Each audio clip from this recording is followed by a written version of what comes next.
Okay, this is Priest Pulpit back with another book completed. I'm just going to give a short couple thoughts on this book.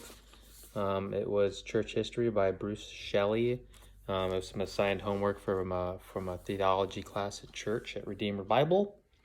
I thought it was really good. I'm not the history buff, and that's an area that I can improve in. So this book was assigned, and I was thinking, okay, well, let's just get through it. Not because of the content, but because of that kind of genre and style. History as a whole has been a struggle for me, but this book was surprisingly better, a lot better. Probably the most easy to follow, easygoing history books to read because it was, like its title, in plain language. Like it really is. It was written in plain language. It was good to follow. Good starting point, which was Pentecost and Acts, the start of the church. So he starts at an accurate biblical spot and then goes forward from there. But very easy to read, easy to follow. I do recommend it if you just had a couple history books to read. This could be one of them to get a good overview.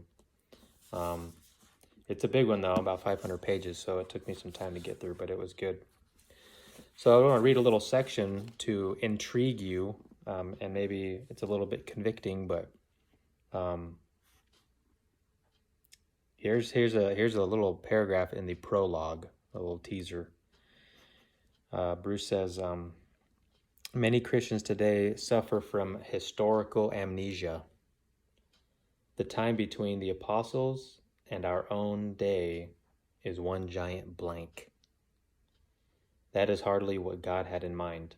The Old Testament is sprinkled with the reminders of God's interest in time.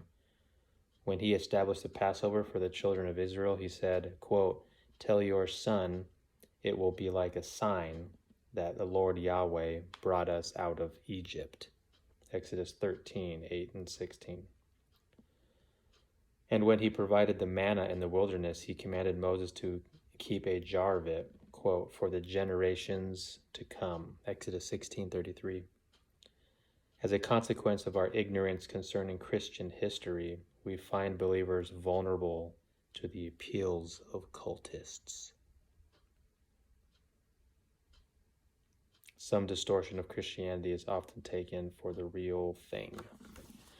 So yeah, that's kind of the prologue, and then he gets into some good major movements throughout church history. So yeah, it's a cool book. Recommend it. Cool. Bye.